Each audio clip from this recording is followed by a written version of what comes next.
Hey, Sussy Stuff. It is Georgia, and we have a whole new host that we are so excited about. Do you want to go ahead and introduce yourself? Hi guys, I am Chizzy or Chisel, whichever one you guys prefer. I'm down for whatever. Perfect. And we are going to go over week two of the SEC recap. We really weren't expecting this weekend to be entertaining, but it ended up being a pretty entertaining weekend. I mean, I feel like college football always has something going on, but it definitely was a fun weekend. We're going to start with in Norman, where college game day was. This was Oklahoma versus Michigan. The Oklahoma Sooners won their second game of the season, 24-13 win over Michigan. The Wolverines dropped to 1-1 after a tough road test. John Mateer, who he had some issues in this game, which he actually addressed after the game, but I think he played amazing. Were you able to watch this one? I was not, but John Mateer for me, I did a quarterback like transfer video on him, and to me, I felt like you probably won in the transfer portal for SEC quarterbacks because he is so dynamic, and I love that he kind of reminds me of a Baker Mayfield. I know a lot of the players were saying that too. Yeah, the Sooners opened with a 75-yard touchdown drive, and they added a second touchdown just before halftime to build the lead to 14-0. In the third quarter, Mateer really responded to Michigan's surge with a 10-yard touchdown run to keep control. And the Sooners just iced the game with a 16-play, 78-yard drive in the fourth quarter, which really just drug it out and was not Michigan was not able to recover from. So freshman QB Bryce Underwood, he struggled in his first road start, which I feel like is kind of understandable. I mean, he's a freshman, but I think he was expected to be a lot better. But I mean, it's just the second game of the season. I think he's going to be a great QB. Justice Haynes, who we know I love, even though he's in the Big Ten now, he had an explosive touchdown run to open the second half, and Michigan totaled 288 yards, and he got 75 of those. But yeah, there were some big play scares. A 44-yard connection to Donovan McCulley helped set up one of Michigan's two field goals, and the Wolverines defense forced some stops, including an interception by TJ Metcalf, who is also just amazing. Oklahoma, they might not be perfect, but they definitely look poised. For sure. I feel like Oklahoma, I was so happy because we need some SEC juice in all this Big Ten madness that they were able to get it done. Especially just in Norman at that. I have very high hopes for Oklahoma going forward in college football playoffs, but that's just maybe me getting over my. Oh, okay. Because I'm such a hater and I don't know why. Like, there's nothing that Oklahoma's ever done to me, but when Oklahoma was ranked pretty high, I was like, what are y'all? I mean, I knew they had a good off season with recruiting and stuff, but I'm such a doubter. But they might make me believe. Who knows? I'm a big doubter. I do want to go to our next game, which was a big shocker for me. South Florida upset number 13 Florida. Yeah, that was pretty insane. Very It insane. so insane. And I actually posted I guess week 1 about how I love watching South Florida play. They're very entertaining. They're very just they're a tough team. When you look at a team and you're like, those are just some tough guys. They're big. They're I just love it. They're athletic. It's incredible. Did I want them to beat Florida? No. But Nico Grammatica, he hit a 20-yard field goal as the time expired, capping an 87-yard drive. That last drive by South Florida was just incredible. And I think what was disappointing for me watching the Florida defense is the whole time it's just they're going to score, you have to do something. And they just could not do anything to stop them from driving down the field. And I say some inappropriate things when I watch football. But I'm going to keep it PG and say they were just driving down their throat. Every single play, they could just not stop them. There are just some key turning points. Florida DL Brandon Beck got ejected for spitting. And he Why are gave we pulling a Dak? Why are we pulling a Jalen Carter in the like, this just happened. Please, everyone just calm down. we yeah, I'm like, I guess he got a little bit inspired, and he was like, "Wait, I can spit?" Do it too. Do that?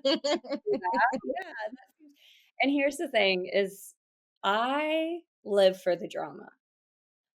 I I want there to be fights, and I know that's horrible. I know that.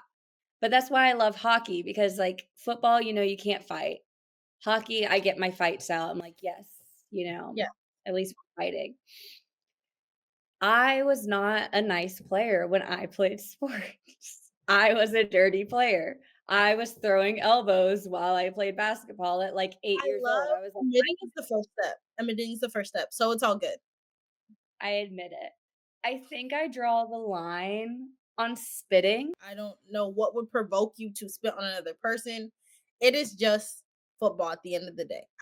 I don't think we need to spit on another person.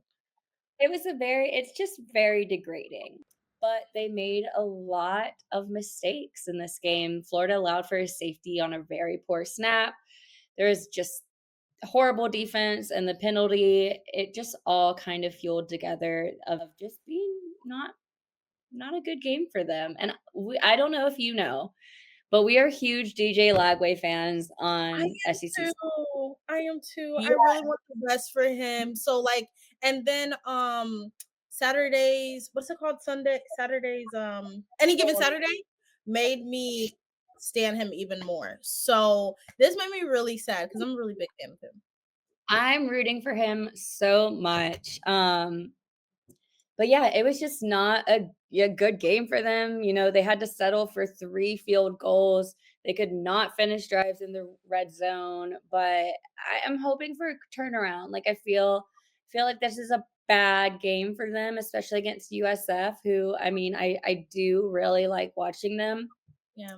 The QB, Byron Brown, he's just like I said, he's just one of those players who's just a baller. Like, he gets out there, he's huge, it's crazy. I would be scared to go against him. Like, I'd be like, I don't want to play that QB at all. No. They did a great job, and their coach, Alex Galesh, he's now 15-12 in year 3. I really like him as a coach, and I think that he's just very, you know, he's just great, and I see bright future for South Florida. Yeah, for sure. Let's And I see. feel like a problem that the SEC teams have is that sometimes when we're not facing another SEC team, we don't take it as serious, or we're like, okay, we have this in the bag. We're already ranked, we're good. And it's like, no, it is college football. It can change at any moment. Even if you win the game, they're there to at least make you look bad. Like, oh, well, yeah, they won, but it was a bad game. It was a tough game. So I think one of the big things is, do you think his seat is officially hot? I mean, people come for coaches' heads super fast in the SEC. You dream about losing a game and they're ready to fire you. What do you think? How do you think Billy Napier, is he safe, or is this the a bad look for him? I think he's in a hot seat because a lot of Florida people are just Florida fans in general are just ready to see improvement in the team and in the program itself. And I feel like he has all or close to all of the right pieces, but it's just like we're waiting for that push. I think they're really hoping for a run where they're just like winning, winning, winning, winning, winning. And I feel like it's gonna come with some falls. It's not like they won to or I mean, pardon me. It's not like they lost to a terrible, terrible school. Like USF is pretty good. It's pretty good. I mean, personally, I can see him being in the hot seat 100% because they just want to win more. They just want to win more. But I don't think we completely write him off until we get a little bit more into some SEC play. Yes, I agree. I agree. I think everyone needs to just take a step back. I mean, they've been ready to fire him since last year, so I knew that their first loss this season, everyone was going to jump back on the "we're firing him" train. So I'm hopeful. I think he's a good coach. I do think there's a lot of things he needs to fix, and like you said, he has the right pieces. Now we're going to go on to a game that's close to you. The border war, Missouri and Kansas. Missouri won this game, but from my takeaway, Kansas is a legit team. They're gritty, disciplined, option-heavy team. I was loving this game, and for you, you're a Mizzou girl. What did you think? Yes. Okay. So me being a Mizzou girl, this if you didn't go to Mizzou, you don't understand how deep this rivalry is. Like we will go, like you can go to a swim meet, and people are saying, "Forget KU" in a more colorful language, of course. And they are just completely like we just do not mess with KU. I mean, the rivalry's been going on since 1891, so I understand, but like this meant everything. I was a little annoyed that this happened after I left, but besides that, the game itself had its ups and downs. Mizzou really did in the beginning. They had some problems on the O line. I mean, we had problems with the O line even last game, especially on the left side. So it was kind of funny how, like, in the first half, our left side was really bad. And then on the second half, our right side was bad. So it was just like we really need to fix this whole line. Um, but besides that, I'm just super proud of Probula. I am rooting for him. He is so good. He legitimately is one of those people who I feel like is he just wants to win. And you can tell with how much effort he puts in. People need to be on the lookout for Amon Hardy because he is second in the SEC in rushing yards and he is 19th in all of college football as well. I know it's only second game, so I need to hold my horses, but like if you watch him, he plays like there's Vaseline on him. Like he just breaks every tackle. He is so hard punching going through the line. Like he is amazing, especially with our offensive line problems. He is doing a phenomenal job. I will say though, for Mizzou, it was kind of interesting too how our defense, in the beginning of the game, we just couldn't seem to piece it together, and Kansas was eating us up. I won't lie. Jaden Daniels, he was doing really well. And I hate to admit that as a Mizzou girl, but he was doing really well. And of course, he really capitalized on reading the defense. We were too much in zone. And also, we fumbled we fumbled twice. The second time, luckily, thank God we recovered it. But it was just like ball security issues that we were facing. And just KU really capitalizing on us. And like you were saying before, KU is a legit team. They're second in the Big 12. So I think people are kind of sleep on them. And kind of being like, oh my goodness, you guys beat KU. And it's like, no, we beat KU. They're a pretty good team. Yeah. And we obviously have to shout out the Mizzou fan that got onto the field and was supposed to kick a field goal, but instead lifted up his shirt for an FKU and kicked the ball into the Kansas fans. Yeah, it's very Mizzou branded. This is so big, and people just, I know all on my timeline were really freaking out, and we are just so happy. It was a great day. It was a very great day. We love it. It was definitely entertaining. And then we had Tennessee. The Vols break their school scoring record. Bigger tests obviously loom. They beat ETSU 72 to 17. Uh, they have some, Aguilar completed 74% of his passes. They had a balanced attack, 259 rush yards, 458 passing yards. It was just an impressive game from Tennessee. I am not fully sold on them yet. Ooh, why is that? So, I think Aguilera is fitting in perfectly. I think he's a great quarterback. You have Boo Carter, who I love. I love Boo Carter. I love talking about him, I think, just because his name is Boo. He had 4 punt returns for 94 yards. He set up short fields that led to easy scores. Special teams dominance is often overlooked, not at Tennessee. They definitely focus on their special teams. But I think when Tennessee is going to get to those bigger games, they're going to struggle more. And who knows? I am not. Is there a reason for my doubt? I don't think so. I think it's just doubt. Something in there is just telling me it's just my girly instinct. That I I don't feel know. Yeah, literally what we're you're saying, I feel like it's so early too that you're like, yeah, you're seeing them win and you're seeing this new transfer quarterback come and fit perfectly into the system. And they're putting 70 ball like on this school. Like it's kind of like a okay, we're waiting for the shoe to drop and get into some real conference play, like we were saying before. yeah, and I feel like that was just a lot of games. You had, Alabama also put up 70, um, on ULM, and they looked great, but it's ULM, so, you have to really take these kind of with a grain of salt of, yeah, they're looking great, but are they gonna look great against ranked opponents? And so I'm not exactly sure about that with Tennessee. Their defense is looking good as well. Um, so they definitely could be a top SEC, but I think there's just they're kind of quiet, you know? I think that they might be the sneaky good team because everyone was expecting a lot, then they had all that off-season drama, so then everyone was expecting nothing.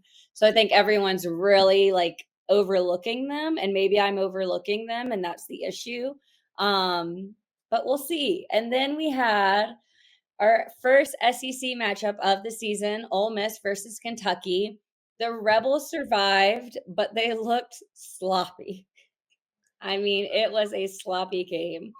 This game has quietly become a rivalry. Mark Stoops, for some reason, has Ole Miss's number, and he just knows how to play them. It's coming into like this drama. Kiffin and Stoops versus, and they're friends, which makes it even better. Like they're in a group chat together. So I just know, like after a few days, they're like, "Haha, I beat you," kind You of deal. Ty Bryant's star power for UK. He had 2 interceptions in the first quarter. He set up 10 early points. He's a local Lexington kid, so this is really huge for Kentucky. And it shows why UK's defense is always its strongest unit. But then you go to the other side of the ball with Ole Miss, and you have Kawan Lacey. He carried the load. He had 28 carries, 138 yards. Might not be his best game of the season. I'm sure he's going to have a lot better games, but he definitely looks like a rock for Ole Miss. Yeah, Um, yeah, first in the SEC for rushing yards, so pretty yeah, good. Very good, yeah. actually. I just think Kentucky fans, like, we love Mark Stoops, but I think it's just time for a shift, and it's time to bring someone else in and see what they can do. Mark Stoops has been there for so long, and I just think it's time to say goodbye. Sorry, bye, bye, Mark Stoops. We'll see you later, I guess. Thank y'all so much for watching. That is our quick little recap of what went down this weekend of week 2. Is Mark Stoops on the cutting board? What is going on in this world? Is Tennessee a legit team? We don't know. You know? Comment down below and let us know, and we'll see you next time.